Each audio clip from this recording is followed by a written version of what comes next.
Senhor Jesus. Amém. Vamos abrir as nossas Bíblias no livro de Tiago, capítulo 4. Aleluia.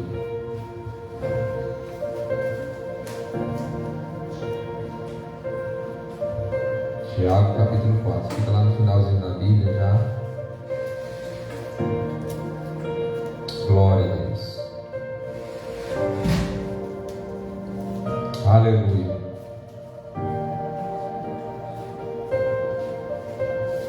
Hebreus. Aleluia.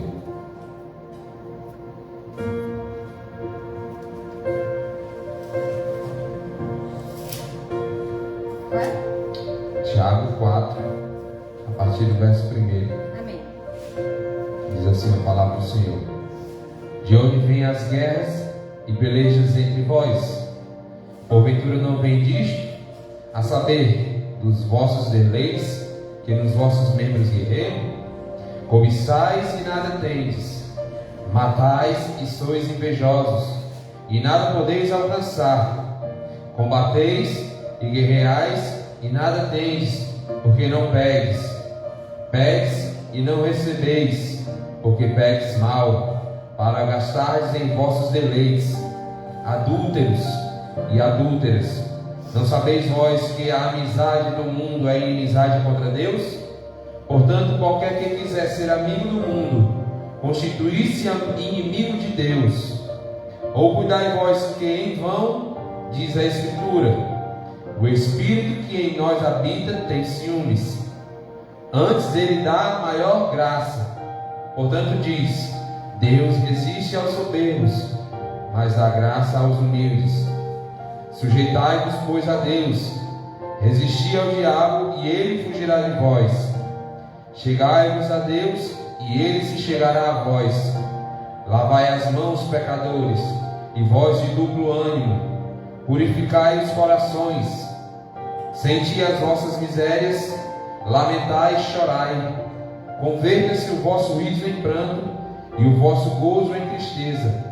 Humilhai-vos perante o Senhor, e Ele vos exaltará. Amém? Amém. Somente até aqui as formas glorificam e exaltam o santo e eterno nome do Senhor Jesus Cristo. Palavra forte. O Senhor nos traz a reflexão acerca de vários assuntos. Ele vem e nos indaga, ele nos questiona. No versículo 1 ele fala: de onde vêm as guerras e pelejas entre vós? Ele pergunta e ele mesmo responde, porque ele sabe todas as coisas da nossa vida. Ele pergunta: de onde vêm as guerras e pelejas entre vós?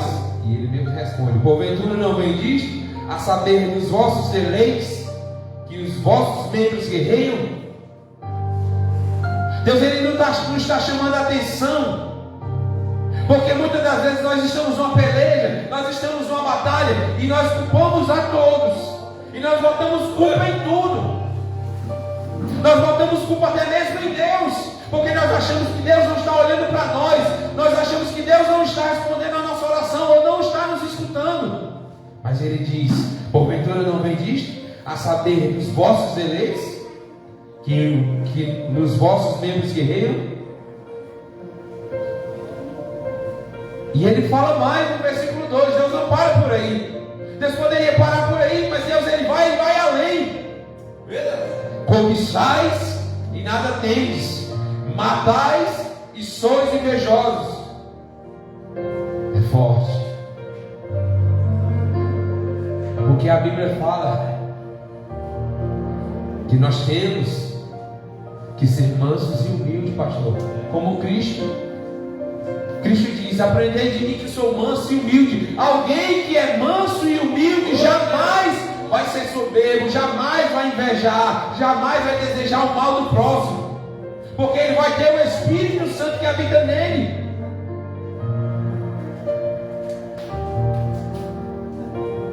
E na continuação do versículo: e nada podeis alcançar, Combateis e guerreais, e nada tendes porque não pedes.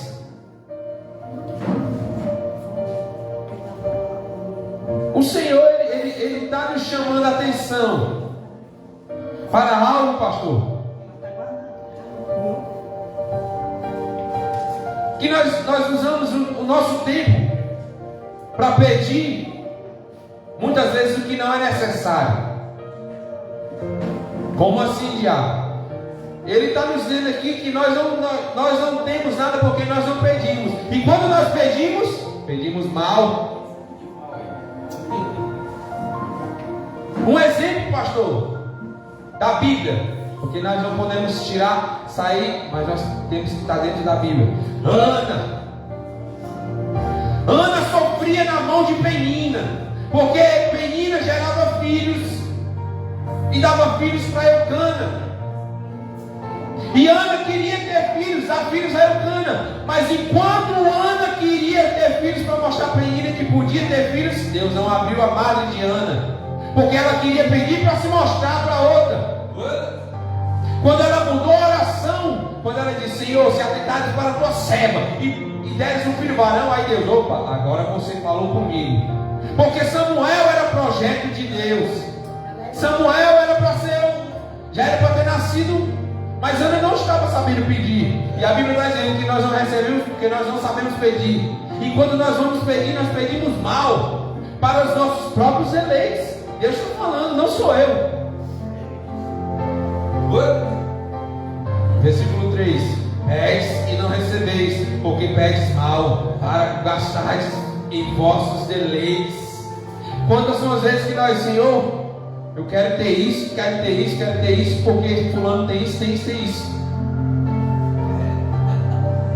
Como se Deus fosse um mordomo, um garçom, ou até mesmo Papai Noel, porque Deus, Ele não é nada disso. Deus, Ele é grande, Deus, Ele é poderoso. Ele diz que Ele quer dar,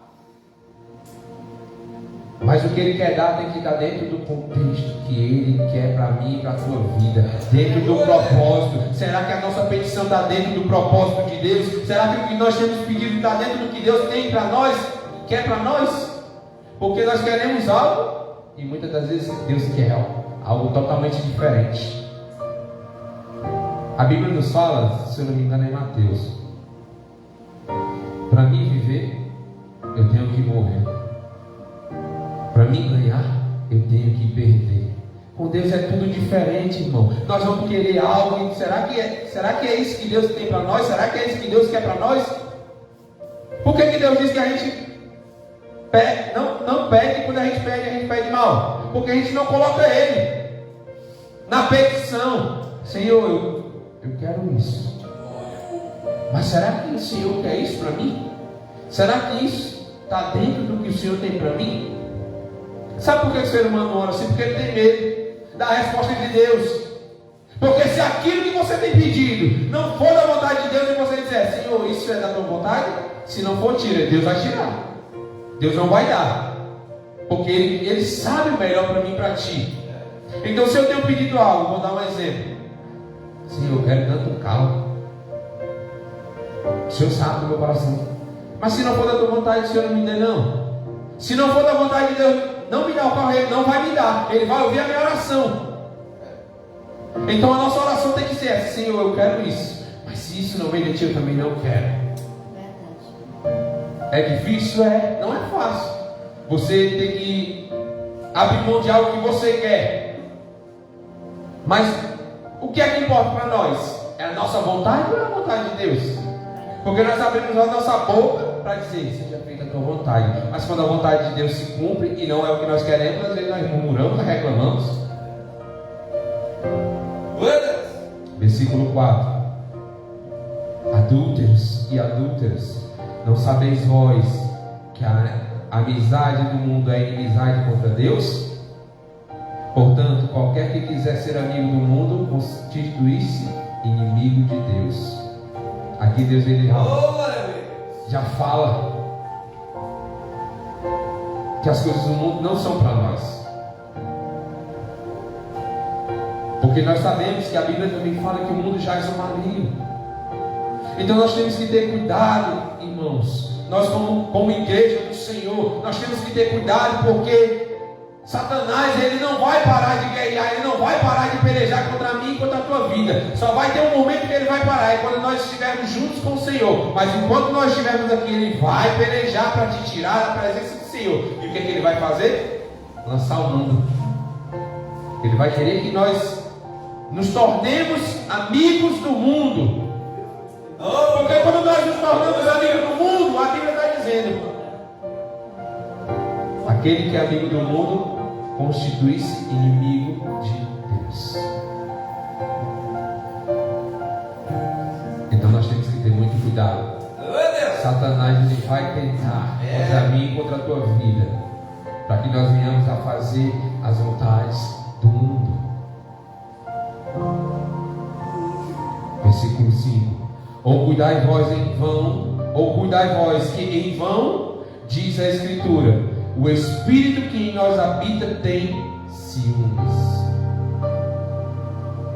Se você entendesse a profundidade desse versículo, você ia parar para refletir e ia pensar: meu Deus, como que eu sou amado, como que um Deus que é santo me ama tanto a ponto de ter ciúme de mim, a ponto de que na sua mente, porque Deus sabe a minha mente e a tua mente, vem pensamentos que não são dele, e o Espírito Santo se entristece. Meu Deus. Por isso que ele está dizendo: ele tem ciúme. Então você, a sua mente, a minha mente, nós não somos mais do mundo. A nossa carne quer ir para o mundo, mas o Espírito Santo brada dentro de nós com tristeza quando nós pensamos em algo do mundo, quando nós pelo menos pensamos em algo do mundo.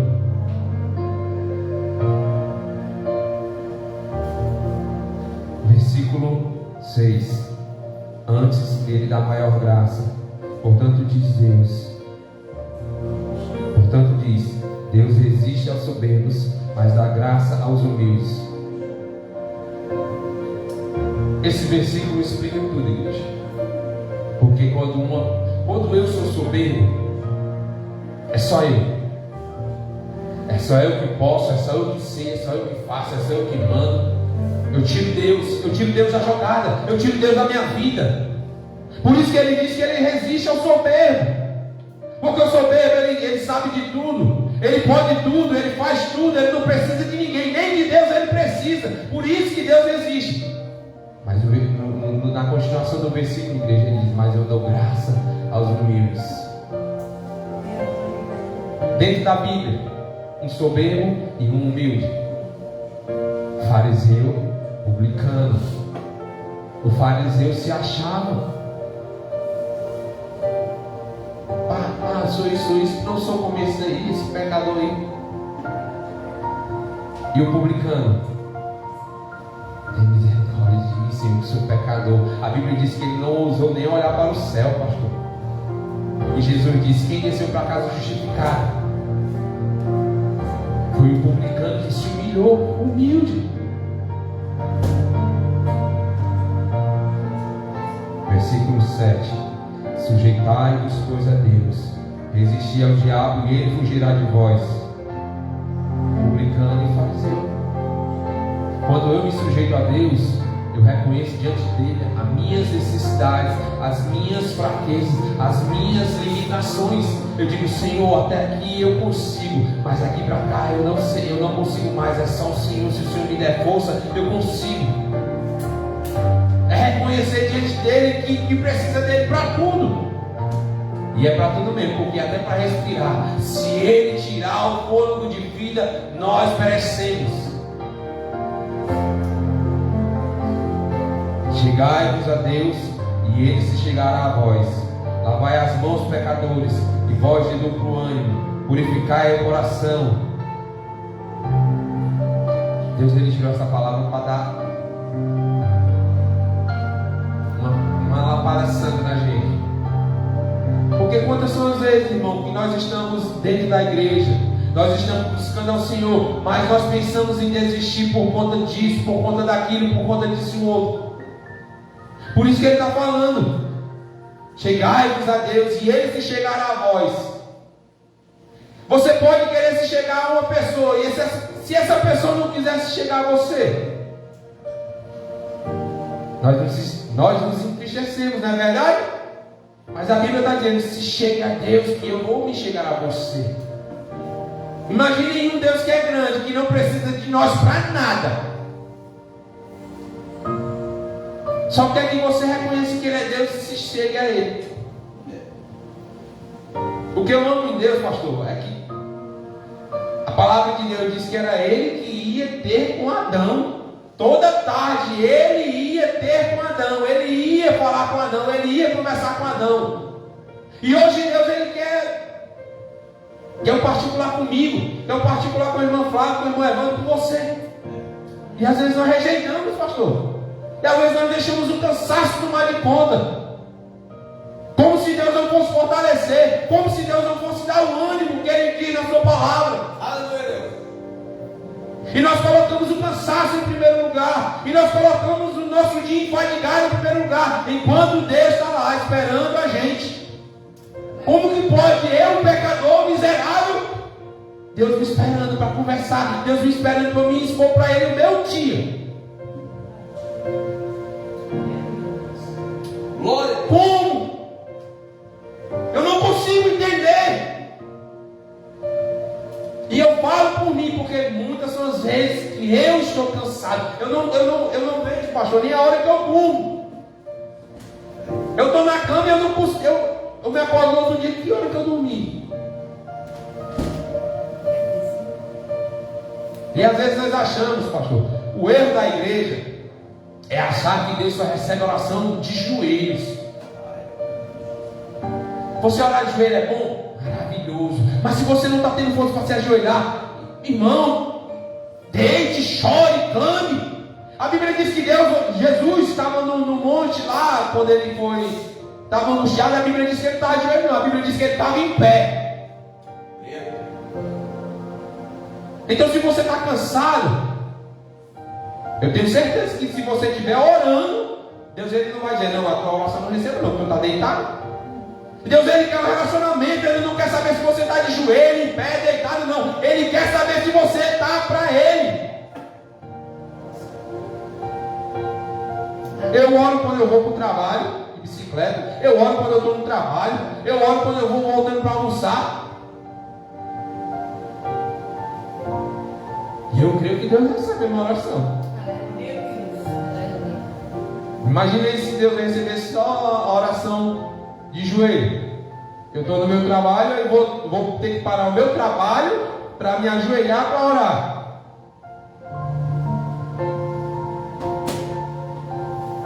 Então, quando você tiver necessidade de falar com Deus, está cansado, mesmo deitado, fala com Deus. Ah, mas não tenho palavra para falar. Chora. Se derrama na presença dele, que eu tenho certeza. O publicano e o fariseu está aí para nos mostrar. O fariseu se achou: eu sou isso, eu sou aquilo, eu sou aquilo. Enquanto o publicano disse: eu sou miserável, pecador. Só reconheceu o que é. Às vezes nós achamos que Deus vai ouvir a nossa oração se nós falarmos 1, 2, 3, meia hora. Amém, se você tem.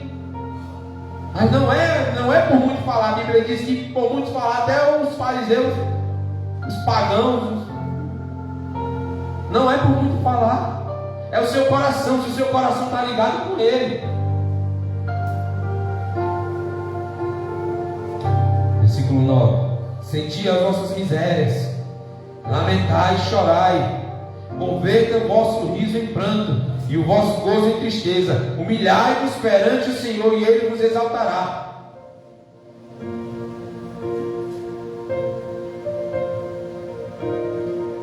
Tem muita gente que pega um contexto da Bíblia, e eu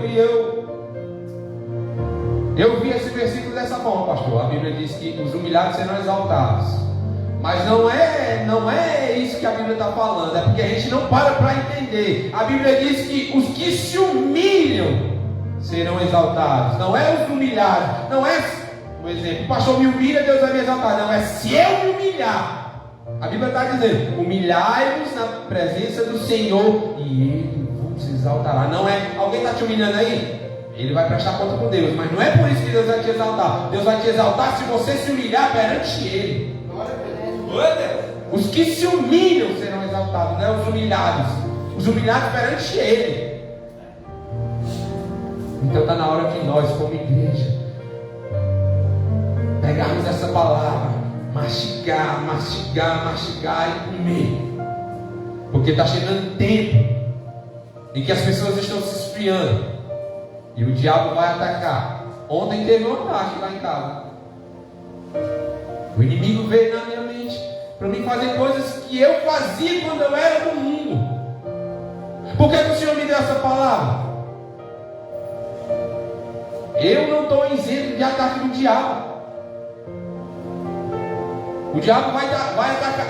O pastor sempre fala: o diabo sabe onde é, o que é que eu fazia lá no mundo. Ele vai querer atacar aí.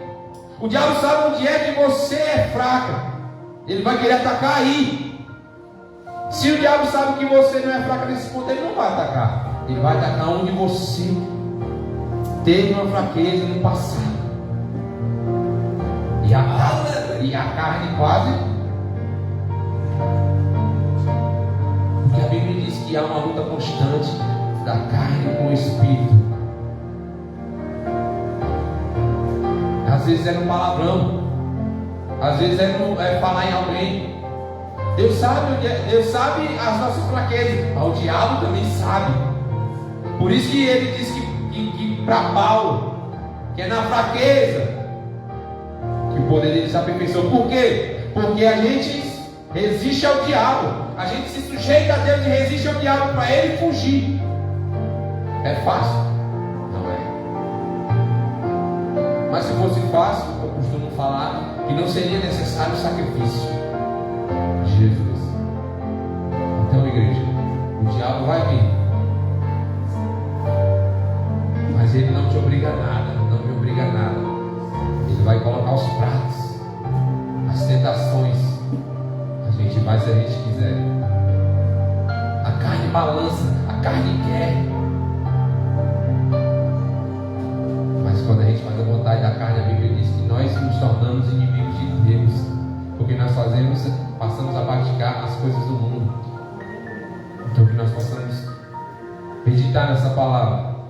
É forte, é pesada, é dura, mas é para crescimento da igreja, para que a igreja vigie mais, ore, porque o diabo não está brincando. Ele vai tentar tirar aqueles que estão, mesmo que estão fracos, mas estão ali firmes na rocha. Ele vai fazer de tudo para tirar. Mas eu creio em nome de Jesus Cristo que ele está derrotado, porque o que é dele está lá do lado de fogo. Amém? E eu agradeço minha oportunidade, em nome do Pai, do Filho e do Espírito Santo de Deus.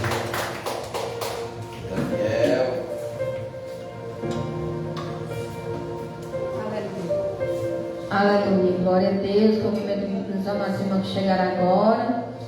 E a oportunidade com a irmã Edilane para trazer algo para o Senhor. Amém? Glória a Deus, aleluia.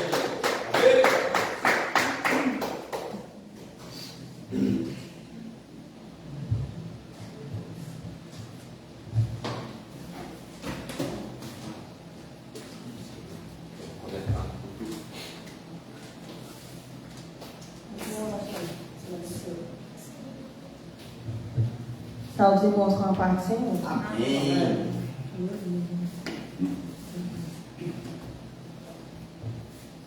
Coloca aí, já que eu não consigo falar.